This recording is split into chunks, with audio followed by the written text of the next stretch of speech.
Welcome to This Week in Money, the source for market opinions, brought to you by AmericanManganeseInc.com. Here is Phil Mackesy. Gerald Celente is publisher of the TrendsJournal, and he's founder-director of the Trends Research Institute. He is online at TrendsResearch.com. He joins us today from Kingston, New York. Hey, Gerald, it is always good to talk to you. Oh, thanks for having me back. Latest trend alert, Death to America. We have all heard about this YouTube movie that has most of the Muslim world up in arms and the tragic events in Libya. Easy to tie these things together, and in fact, that's exactly what most of the media is doing. What is the real story here, Gerald? The real story is what I wrote about in 1996 in my book Trends 2000, national bestseller, Warner Books. I wrote about Crusades 2000, and I wrote about how, that we were going to see uprisings around the world throughout Muslim countries as they overthrew their dictators who were being supported by the United States. It's called foreign policy. It's foreign, actually, than anyone would call it policy. And again, it's very clear. I hear people like this Rudolph Giuliani, there's a former mayor of New York. How dare anybody say that it's American foreign policy why they keep attacking us? They hate our freedom and liberty. Like, what am I, 6 years old? Who are you talking to? Here, this is what I wrote, Phil. Remember, this is 1996. Okay. The seeds of the new Crusades were sown in areas of Africa, the Middle East, Eastern Europe, and Asia. Throughout the Muslim world, devout masses, politically repressed and impoverished, there's your key word, impoverished, were rising up against their endemically corrupt and inefficient secular governments with their pro-Western alliances. Imperialism, directly or indirectly, took the blame for the poverty, the lack of opportunity, and the social and moral decay. Disenfranchised, desperate, politically powerless Muslims in many countries looked to charismatic clerics to change their destiny. I've been writing about this for years. Mm-hmm. You're going into these countries, you're killing their people, stealing their natural resources, and then propping up puppet governments. They don't like it after a while, And America keeps doing it. I get a kick out of Obama, the Nobel Peace Prize winner, who decides he's going along with two other chicken hawks, Sarkozy at the time, the former French president, and Cameron, the other chicken hawk, are going to decide they know what's best for the Libyan people and overthrow a sovereign government. And everybody's saying, oh, it's that movie, I tell you. Mm-hmm. That's why they attacked the American consulate. That's the administration's line. Obama keeps saying it. Carney, their mouthpiece, he was saying it. Susan Rice, the ambassador, the United States ambassador to the UN, she's saying it. And now he's saying, oh, maybe it's Al-Qaeda. Yeah, that Al-Qaeda, he's always out there. How about the people in Libya that hate the new government that were former supporters of the Gaddafi regime? Sure. Could that be possible?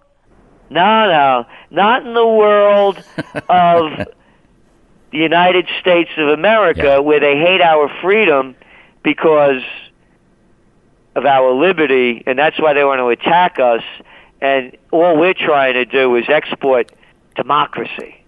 So this is what's going on. It has nothing to do with that movie. That's like saying that World War I began when they assassinated the Archduke Ferdinand. We are talking to Gerald Celente here on This Week in Money, and we've got some news today. You mentioned Jay Carney earlier from the White House today, the press secretary, calling this a terrorist attack, the latest optics on what's going on there. Yeah, they changed the story. Yeah. Again, how could the propaganda mill just keep spinning and you never know where it's coming from?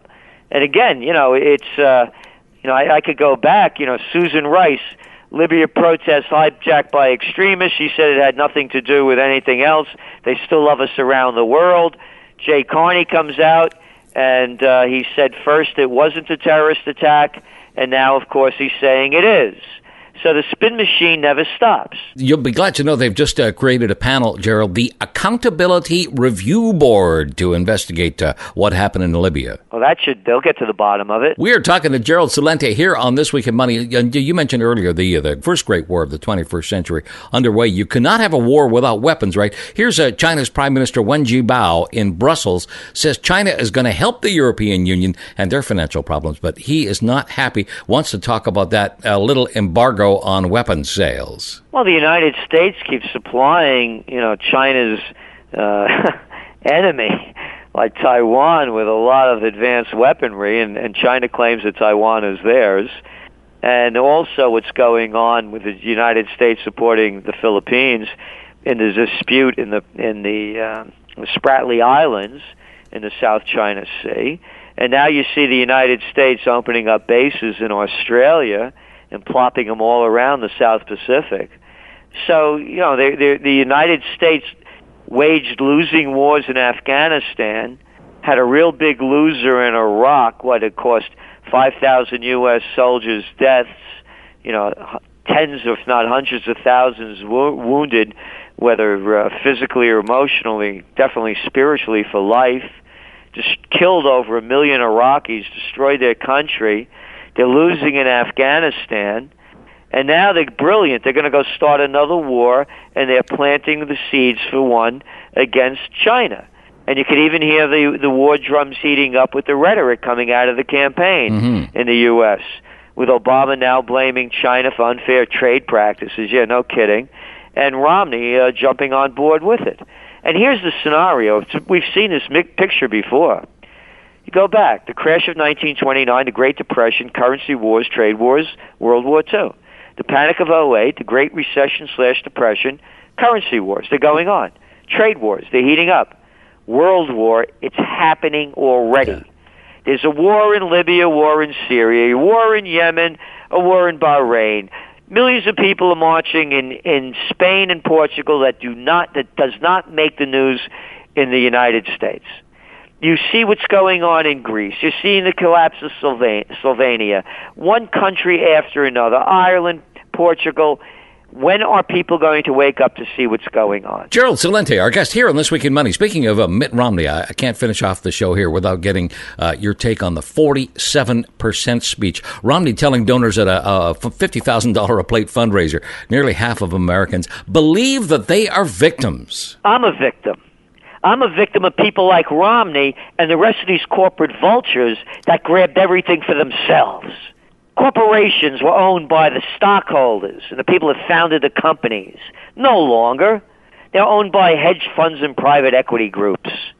It's guys like Romney that are grabbing all the dough, and then there's a guy, this is another chicken hawk, a guy that talks tough about going to war and doing this while he's hiding during the Vietnam War. He's my age. In France, in southern France, trying to, I love it, as a Mormon missionary. Oh yeah, Mormon missionary in all Catholic, cigarette smoking, wine loving Brigitte Bardot France. Oh yeah, they're ready for you, Mittens. And here's a guy that's born on third base and thinks he hits a triple and has the nerve to call other people that don't have anything victims. I love this comment, Gerald, in the New York Times. Nick Kristof pointing out that American soldiers don't pay tax while they're in combat, and they might rely on government benefits when they come back. I guess they are victims too. They're victims. The people on Social Security are victims. The people out of jobs are victims. You look at the numbers. I'm not making these numbers up. Since 2009, median household income in the United States, since the beginning of the Great Recession in 2007, median household income in this country has dropped by over 10%. You're looking at a loss of wealth across the board. People have had their pensions and their futures wiped out. And here's the other disgusting thing that goes on in the USSA. You have people that have lost their jobs, they're losing everything, and now all of a sudden they're losing their homes because they can't pay the exorbitant property and school taxes. And then you have a guy like Romney, again, a little rich boy, little spoiled little boy, who talks out of like a big shot. And the other thing that they didn't talk about, that they're not talking about a lot, that came out of that speech, about how the Palestinians don't want peace. Let me get this straight. Weren't the Palestinians there before the Jews were there? I mean, didn't they just take that land from them around the late 1940s? Yeah. Oh, no. Don't you know your Bible? The Jewish people were there 2,008 years ago or something like that. And having the nerve to say that the Palestinians, who they're being treated like in an apartheid state, having no freedoms, having their land stolen from them continually, living in a virtual concentration camp, having the place all boarded up and closed off and sanctioned. They don't want peace. We have some more Romney news just in. Former Minnesota Governor Tim Pawlenty quitting the Romney campaign today. He's going to become, guess what, Gerald, a lobbyist for Wall Street banks. You know, this is why I hate politicians. I'm a political atheist. I don't believe in politics or political gods. Everybody's entitled to follow their political gods and do what they believe. But this Pawlenty's another little example of another little man with a big mouth. This clown was yapping it up when he was trying to run and get the GOP nomination to run against Obama, how he was going to get tough on the banks, how he was going to clamp down on them, and now he's sucking up and bowing down and taking their money like any other good whore would do. And that's all these people are. The real irony, Gerald, here from Mitt Romney reacting to Pawlenty quitting, said his new position as a lobbyist, advancing the integrity of our financial system, is vital to the future of our country. Oh, yeah, he's right. You know, it is. The financial system, the Goldman Sachs gang, the Merrill Lynch mob, the Goldman Sachs criminals, you know, the Citigroup crooks, John Corzine, who's the head of MF Global, can't find $1.2 billion, former head of Goldman Sachs gang, you know, one after another. And you know how many of them got prosecuted under the Obama administration? I'm guessing zero. You guessed right. And it couldn't be, by the way, because Eric Holder, the Attorney General, for example, was a member of one of the biggest white shoe boy lawyer firms that protects the white-collar crime criminals, and MF Global, the company that John Corzine brought down that can't find $1.6 billion, that couldn't be the same law firm that represents MF Global, could it? I think so. The whole game is rigged, and it's a criminal operation. I am not voting in this election. I will not vote for a lesser of two evils. I don't go out with them. I don't do business with lesser of two evils. I have nothing to do with lesser of two evils. I'll be damned if I'll vote for one to run my life and run my country. Gerald Celente, publisher of the TrendsJournal and founder-director of the Trends Research Institute. Put your money where your mind is and subscribe. You can have more info at TrendsResearch.com. Don't forget on Twitter, Gerald Celente, on YouTube, the Gerald Celente channel. And Gerald, you're going to be at the Seed event coming up here in Vancouver in October 13th to be precise. What's going on there? Yes, I'm going to be one of the keynote speakers there. It's a great group. These people do wonderful things. And it's not the kind of venue I usually speak at. I'm usually more in the business realm, but this is really more applicable to really what I believe in the terms of a holistic approach to life. And they have a number of wonderful speakers there, including Deepak Chopra. Wow. And the exhibits. So it's one of the ones that I look forward to attending each year myself. Seed event in Vancouver, October 13th, and more info at seedevent.org. Gerald, always a pleasure. Thank you for talking to us today. Oh, thanks so much for having me, Phil.